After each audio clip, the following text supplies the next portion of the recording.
I mean, yeah, whenever. If we're ready, then we're ready. I don't know. I guess so. I guess. Yeah, no, for real. Are you ready though? You wanna go for it? Yeah, let's go. Let's do it. Oh man. All right. Yeah, I guess we'll roll then. All right. Welcome to week 2, the second episode of the Engage 8 podcast. I'm Caleb, joined by my good friend Steve. Well, hello again. And we are back with more college football news, reactions, and predictions for the upcoming week, which is week 12 of the CFB season. And week 11 might have been a little weak on paper, looking at some of the matchups. No two ranked teams winning against each other, but that's all right. We had a lot of cancellation games, the big one being the Maryland-Ohio State game. That one was the one that we were all looking forward to very much so. As well as LSU Bama. Kind of wanted to see where LSU goes from there against a Bama team, but had some big cancellations. But we are looking to go ahead and just jump into this next week, just because we got some interesting things happening this week already, and interesting matchups coming in this Saturday. Steve, why don't you start off with some of your big surprises of this past week? What really stood out to you? Michigan doesn't want to play football anymore. That is facts. They did not show up against anybody really in the past few weeks, but especially this week with Wisconsin. Had 1 yard of offense in the first half, I believe, if I'm correct. First half or first quarter. Is that for real? They only had 1 yard? I believe so. Oh my! It's goodness. not. It's not good, Caleb. It's not. It's just Wisconsin did what they wanted to with them. Final score ended up being like 49-11. Michigan didn't score until like the second half. I don't even think they hit like a measly like field goal before halftime. But the real question is, do you want to keep Jim Harbaugh? Because the offense clearly isn't working. He doesn't have the defensive talent. It's been slowly regressing since that 2016 season. You bring in Josh Gaddis to try and improve that offense, but then you don't really have the recruiting talent to actually implement his type of offensive scheme. Right. And so I don't really know what Michigan wants to do. You can't really tank for recruits. This isn't how that works. And so, I mean, he's got, another year left on his contract, and I don't think you really want to keep him on. Yeah, so, I agree, and I think that's 100% true. I think this season is the make it or break it season for Harbaugh, because, I mean, the past 3 years, it's been the exact same story. It's been big start, or hyped start of the season, and then as it progresses, it's like, where's this top 5 team? Where's this playoff team that we were expecting to see? So I think after this season, I think it's going to be either, unless he wins out the rest of the season and somehow beats Ohio State, I don't see Jim Harbaugh returning. And that's not happening. But I don't see him returning. I think the biggest problem is there's such a talent gap between these storied rivals, and you always compare. This is kind of like the Alabama LSU of the Big Ten. Yeah. But you are always looking at your rival, and clearly Ohio State has been leaps and bounds better than those in the maize and blue. And so that's probably one of the other things that's going to get Jim Harbaugh fired, especially because his record against rivals is so bad. Yeah, it's really bad. And then he lets this really bad Michigan State team just catch fire and beat them this year. Unless you put a gap year in just to wait out COVID and stuff, but I feel like you got to get rid of him and go on the job market, because I don't think you can do anything else with Jim Harbaugh. He's not going to finish third in his division. He's going to finish worse than that.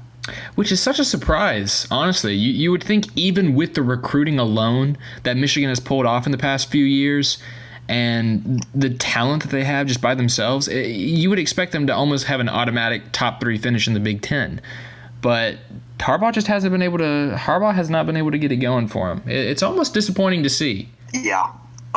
Caleb, what was another surprise for you? I don't want to talk about Michigan football extending the podcast. It's just I understand that. One of my biggest surprises, honestly, was Penn State losing. I was a little bit surprised by it, even though I predicted that Nebraska would get their first win over Penn State, and Penn State would fall 0-4. But I don't think it hit me fully that Penn State is 0-4. That just didn't really hit me whenever I was saying that, and then when I thought about it for a little bit, and then I watched Nebraska win, an 0-2 Nebraska team, mind you. But these teams collectively were 0-6 heading into this matchup, and Penn State they did not win. It was terrible. They both teams look terrible just because they've been bad.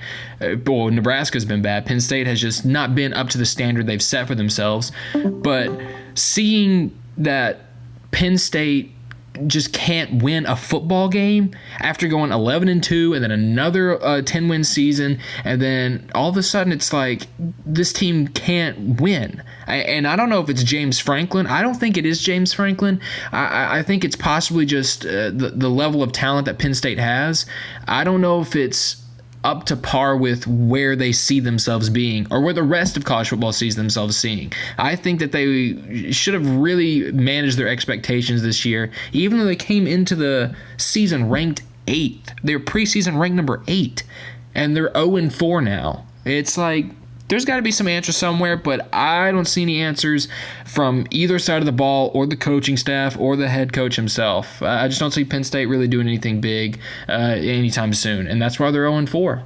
Yeah, I mean, I feel like this is a one-year problem for Penn State. I don't really expect this to be a long-term trend. I don't really think anybody at Penn State, especially in the athletic department, should be getting mad at James Franklin because he will bolt once he is challenged, per se.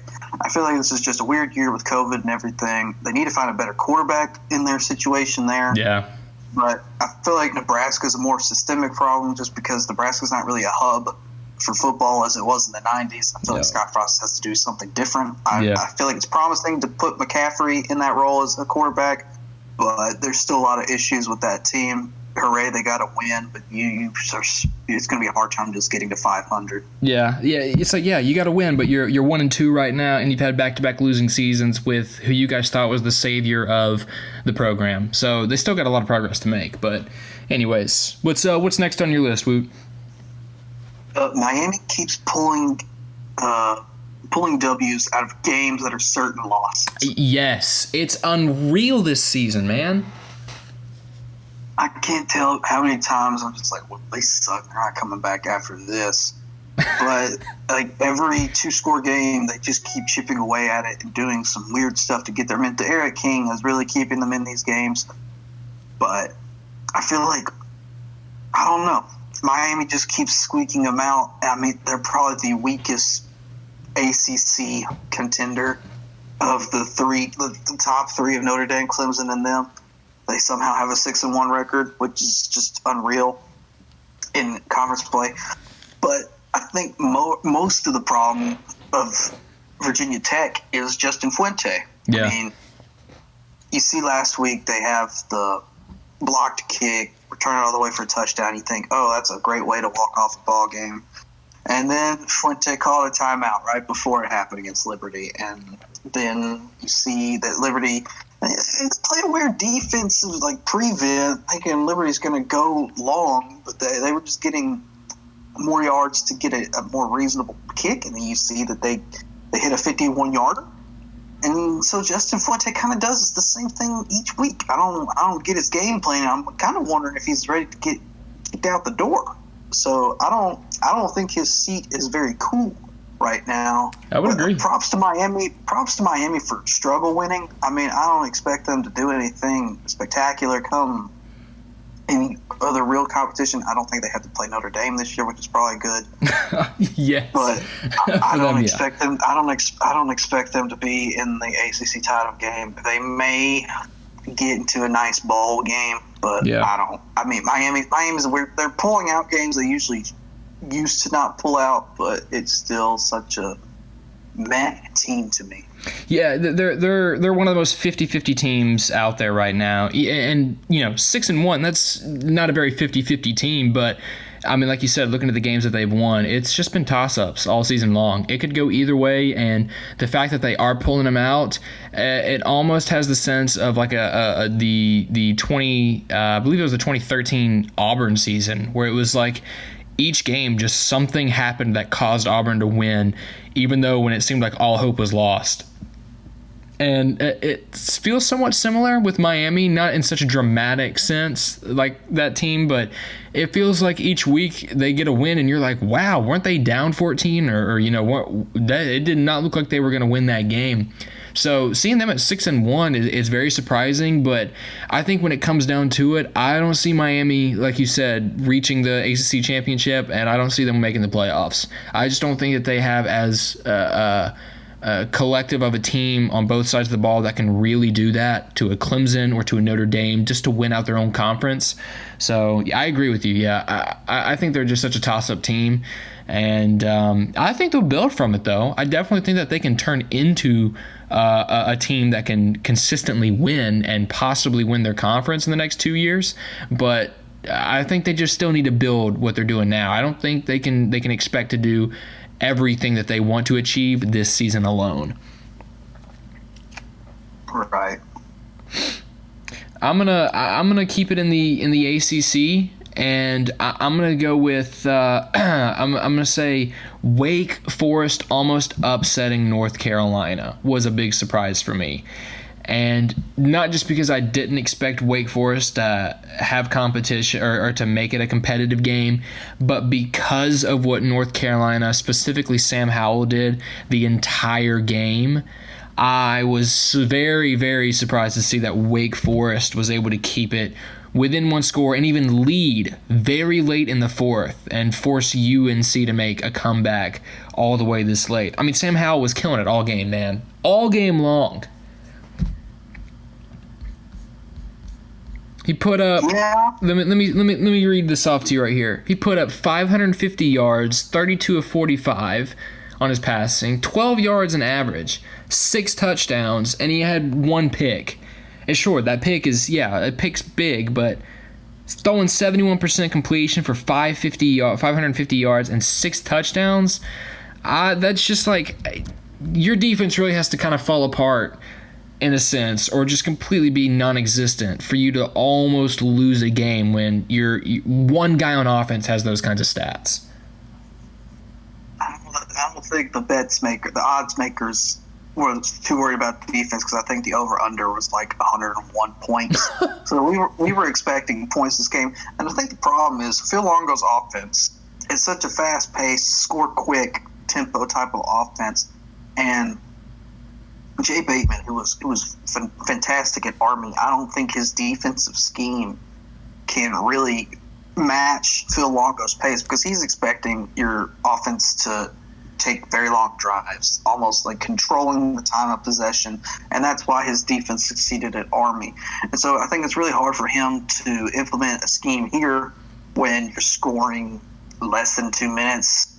But I mean, North Carolina's defense has been a liability all season. Yeah, that is true. I mean, their offense is potent, but I don't think they're a very run and gun kind of team, and just keep scoring, and hopefully the other team scores less. But I mean, kudos to Wake Forest. I've always thought they're a really decent program in the ACC. I know it's really hard. Dave Clawson, who's been there for a while now, he's made them a consistent contender. And I appreciate them for giving us high-scoring games, but they just fell short this week. Yeah. That's true. All right, Wooten, let's wrap it up with your biggest surprise this week.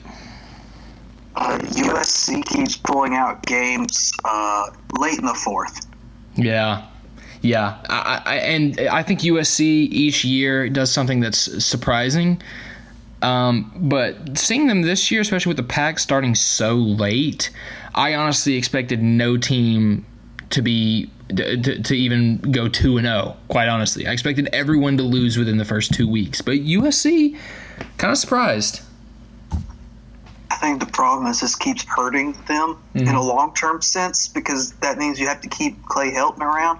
And we've seen their recruiting the past 2 cycles, and it's been in like mid-60s, mid-50s, like with some like MAC teams probably being above them. Yeah. And so I kind of feel like this is going to hurt them. I mean, I guess you could fire a coach after a winning season if that doesn't make sense. But I feel like Clay Helton's he's lingering, and I don't know if that's a good thing for the USC program. Kudos to that team for the adversity, especially with that Arizona State game when they were down fours late, and somehow turned it around real quick. This Arizona game, I mean, yeah, Arizona scored pretty late, and then USC did the same thing. Yeah. So, I mean, they USC has the claim to the Territorial Cup this year. But, yeah, I don't know. Clay Helton is such an anomaly, and I don't know if this team's actually good or if they're just getting the last punch in. Yeah, and I think that's probably the biggest question that USC has had for the past half decade is like, are they good, or is this just them getting lucky? Is this the other team having a bad night playing against USC? And like you said, Clay Helton has not had great recruiting classes the past 2 years.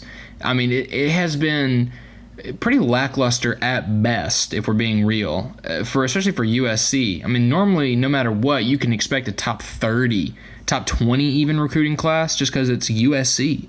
But seeing what's been going on recently, it's kind of shocking. And to see that Clay Helton is still there, and I mean, he's a great guy. He is a good coach, but for what USC has been looking for, it's clear that he's probably not the guy. I don't think he is the guy, and I would expect maybe not the end of this year, but I think next year, hopefully when everything is in a more normal setting and we're kind of back to regularity, not just in college football but life in general. I expect next season to go the way that we might have expected USC to perform this season. And you never know. We might see Clay pull something out, but at the same time, I'm expecting Clay to be gone at the end of next season, no matter how well he does this year.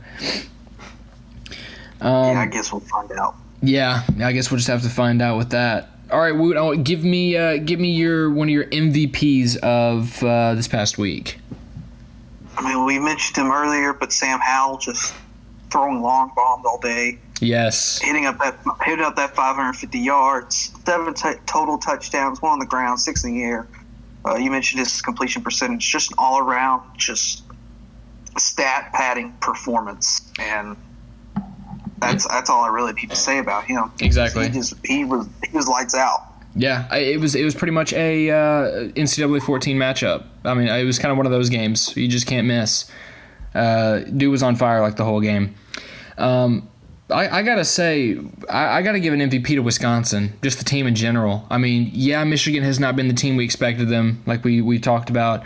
Harbaugh has not gotten his team where they need to be at all during his tenure. But for the fact that Wisconsin, I mean, they were playing with their food in the fourth quarter. It was just kind of like, hey, let's see if this works. Let's go this deep in the playbook and see if something happens.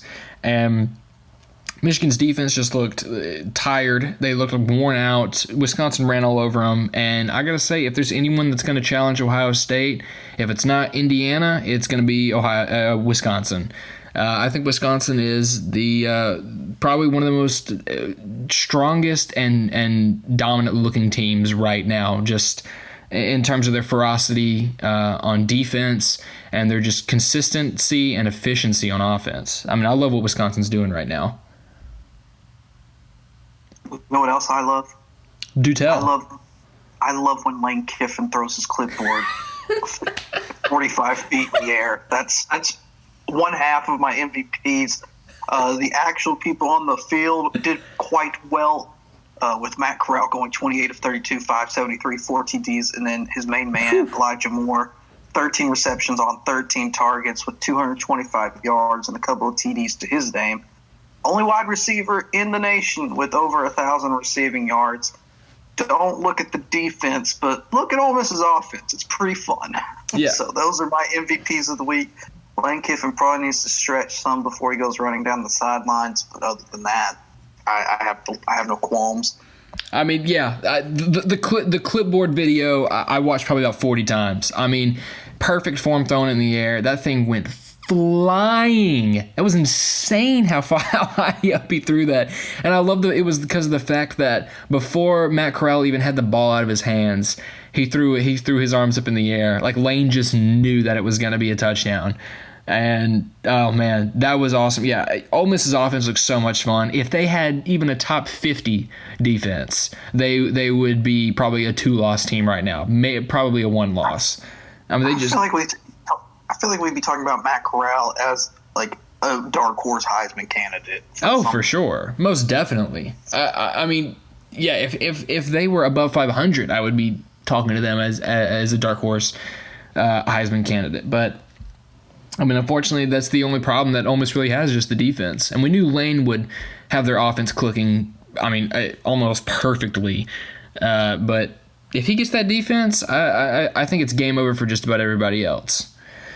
And, well, I guess I'll give my final MVP as we lead into the next topic here is I got to give a huge 2 thumbs up to the South Carolina Athletic Administration. I mean, last week we talked about Muschamp being a better coordinator than a coach, and the fact that, you know, maybe it's time Will Muschamp takes some time off. Maybe you'll let him go. Maybe it's time for him to try to recoup somewhere else, and South Carolina finally made the right decision about it. What was your initial reaction to seeing Muschamp being let go? That South Carolina's $13 million poorer than they were. Yeah. So, I mean, yes, it's kudos to the administration having the guts to fire him, but then it's also you had some bad negotiating skills when he came 4 or 5 years later. So it's kind of a win-loss situation. Yes, you get to start over, but South Carolina is such a hard job to begin with. I don't really know who can fit that mantle. I mean, yes, you could bring Hugh Freeze back into the SEC, but I don't know. It's really hard with your cross rival being Clemson, and then you have a tough East, and then your West opponents are kind of just meh most of the time.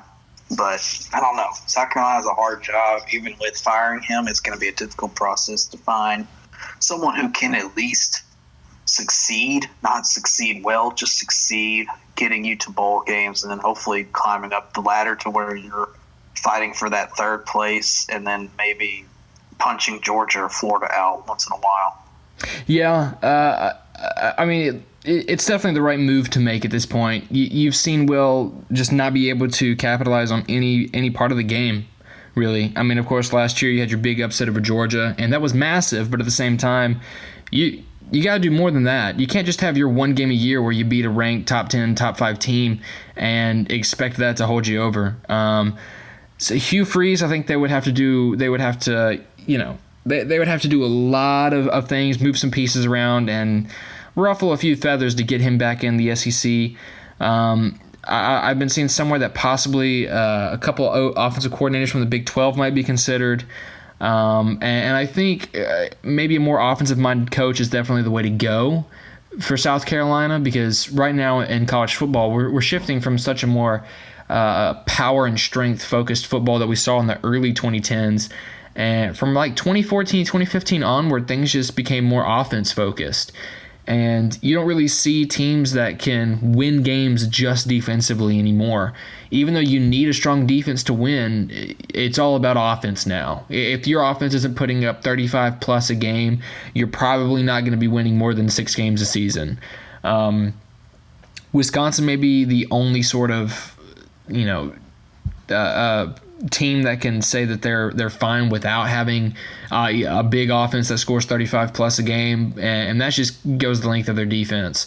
But I think with South Carolina, their biggest question is offense, and hiring Hugh Freeze or some offensive coordinator I think would be the smartest move right now. I don't know long term, but I think right now to try and get them on the right track or to find a better identity as a team, I think they need to find an offensive-minded coach. I just think that's the way to go.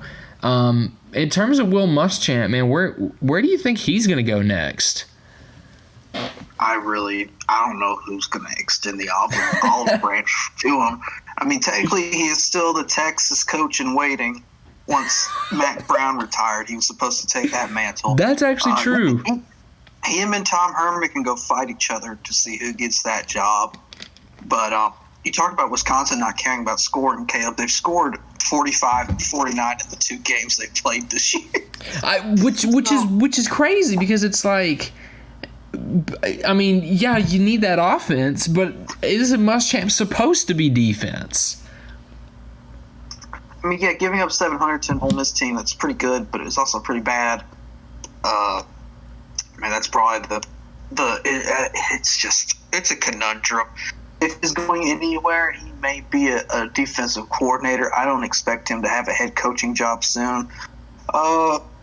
He could go into the analyst position at Alabama like every other disgruntled head coach who got fired.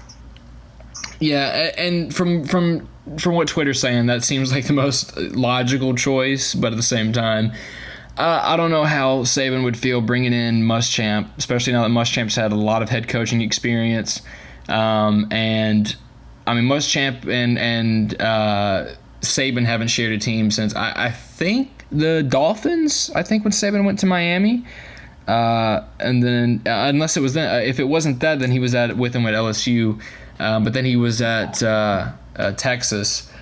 But Muschamp, I think he definitely needs to settle down into a more specific role like a coordinator.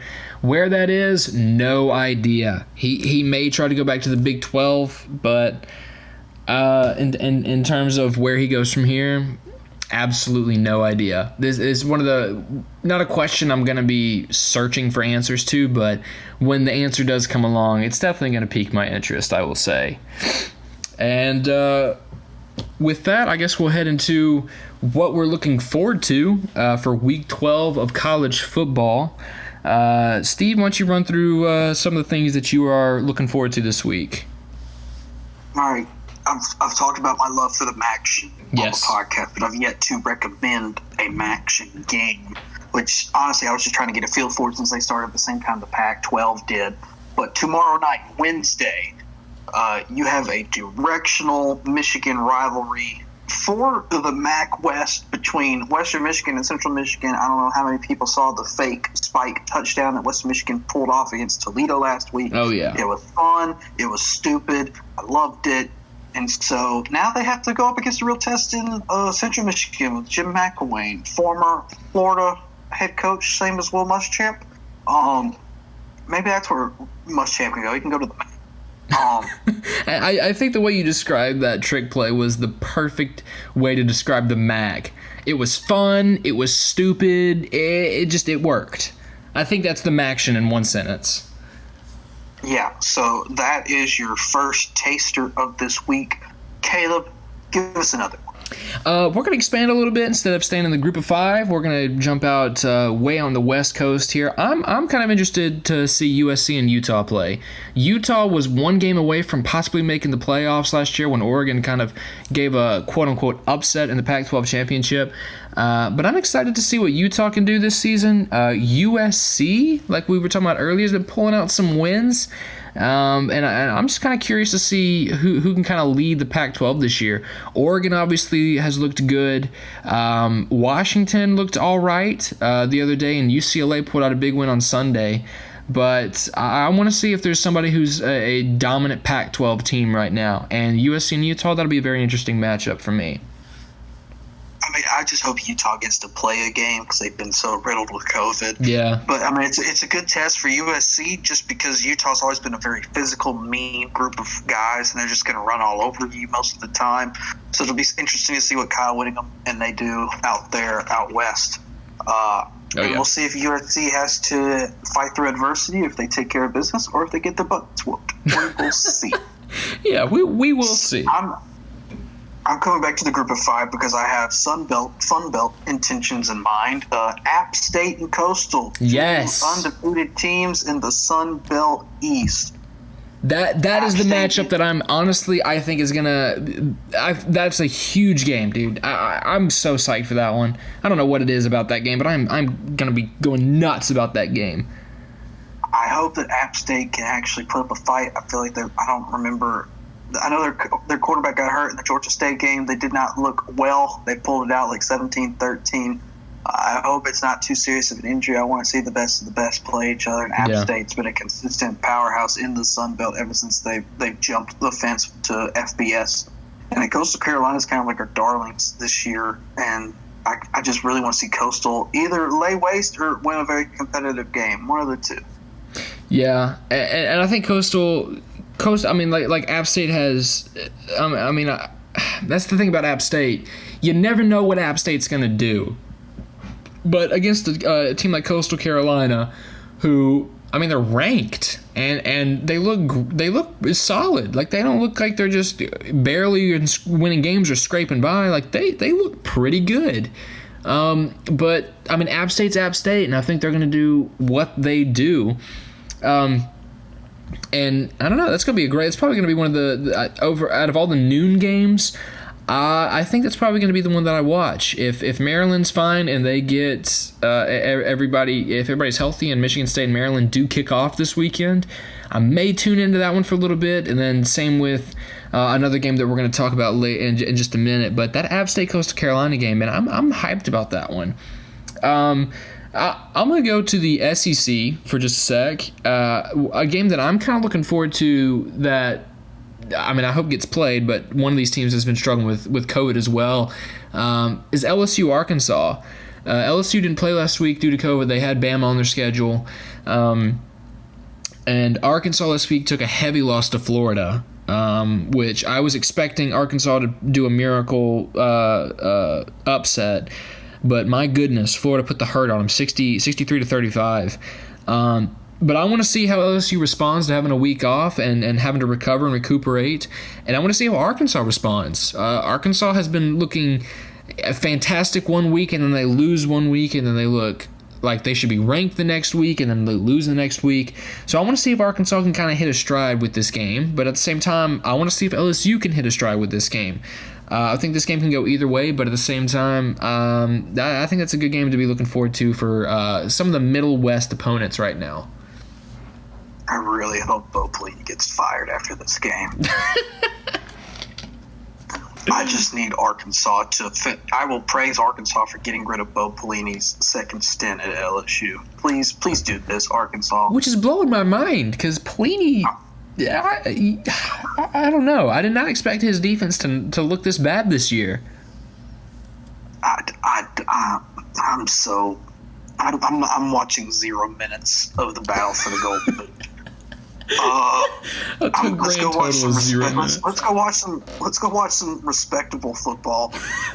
Wisconsin and Northwestern. Let's go. Yes. Big Ten West. Northwestern pulled it out against Purdue, much to our dismay.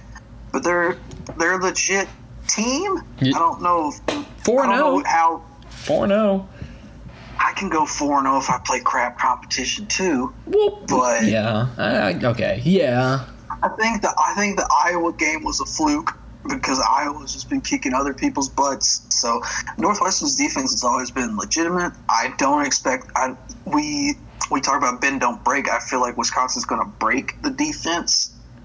Yeah. I don't expect them to go off schedule once in this game. If Northwestern keeps it close, like 3 scores close, I'll be proud of them. Yeah, I can see Northwestern possibly putting up 17-21, but I see Wisconsin putting up a solid 42-49. I mean, I think, in fact, I can see Northwestern having like an opening game drive and driving down to the first quarter and possibly doing something there. And so being like, is Wisconsin going to stumble against Northwest? Is Northwestern legit?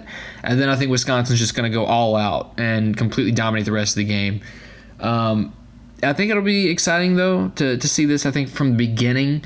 Because I think, Northwestern's 4-0 for a reason. So I think at the beginning of this game, early on, it'll be interesting. And then there may be some moments here and there that'll really catch our attention. But I do see Wisconsin kind of pulling away with this one. You say an opening drive that Northwestern will do something. That something will be kick a field goal, and then that'll probably be their only momentum for the game. So you're thinking Northwestern goes absolutely nowhere in this game? I don't see it. Wisconsin's just a different beast. Yeah. But the same animal. Sounds like that Kobe. And Kanye. What does that mean? What does that mean, Kobe Bryant? Yeah. Wisconsin. They look completely like on another level right now, especially in Big Ten play. I mean, you got Ohio State, but Wisconsin's right underneath them. I'm gonna shift a little south and go with the Battle of Bedlam this year. The Oklahoma Sooners against the Oklahoma State Cowboys. Oklahoma State has looked pretty solid all season long. They've had some slip ups, obviously, but they've looked pretty good at times. And then Oklahoma, they started 1-2, I think, in week 3. They're like 1-2. And so that was like, this is embarrassing. This is just terrible. But they've hit their stride now, and I think they're 6-2 right now. This is definitely going to be a game that can possibly determine the Big 12 future of this season.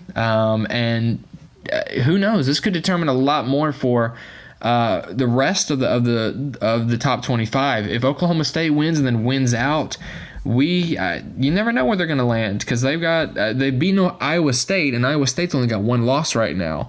So this could have some bigger implications, possibly, if a lot of other things go wrong in other conferences. But I'm just excited to see a slugfest between these two teams. Oklahoma's hit their stride. They've won 5 straight, and then Oklahoma State, they've been great all season long. But I'm looking excited to see what happens in Bedlam this Saturday. If you look at the rivalry record of Bedlam, it is mostly Oklahoma putting their little brother down. Oh, yeah. I don't expect that to change. Yes, Oklahoma can get competition from Oklahoma State, but I think the last time Oklahoma State won was 2011, and I don't think they're going to win this year either. Wow. It's not their fault. They try really hard, but Oklahoma just always just gets it done in one way or the other. So I would say that Oklahoma pulls it out once again. I don't expect any Big 12 team to make a playoff unless like a car crash of the top 4, 5, 6, 7, 8, 9, 10 teams just start losing dramatically. Yeah. And I actually missed it. Iowa State only actually has 2 losses. Oklahoma State has 1 loss, and Oklahoma is 5-2, not 6-2. They'll be 6-2 this week. Yeah. Okay. Yeah, they'll be 6-2. Okay. Well, to you, they're going to be 6-2. I think Oklahoma State's going to be 6-1, and Oklahoma State's going to be 5-3. I don't know. I think it's just going to be a fantastic game, but I do see Oklahoma State pulling out the win there. All right, Woot, I think we're down to our biggest matchup of the week, and the one that you and I both have been super excited for the past 2 weeks. What is it that we are all looking forward to the most? If Indiana can do something really dumb and stupid against Ohio State. And I'm going to say it. They will. They're going to do it. They're going to be competitive. What? Man, I love how I'm losing my mind about this Indiana team, and you're like, yeah, they're all right. Yeah, they're going to be good. Yeah, that's good. They're going to They're an enjoyable team. I respect them. I don't think they can do what we want them to do against Ohio State. I'm all for the Buckeyes losing. So much good content comes from an Ohio State loss. And I would like for nothing more than that to happen again. In line with the Iowa game in 2017, I would love the Hoosiers to put 55 on Ohio State. But they could. Logic and reason is preventing me from saying those words. Justin Fields is too good. Justin Fields is too good, and the Ohio State team is stacked defensively.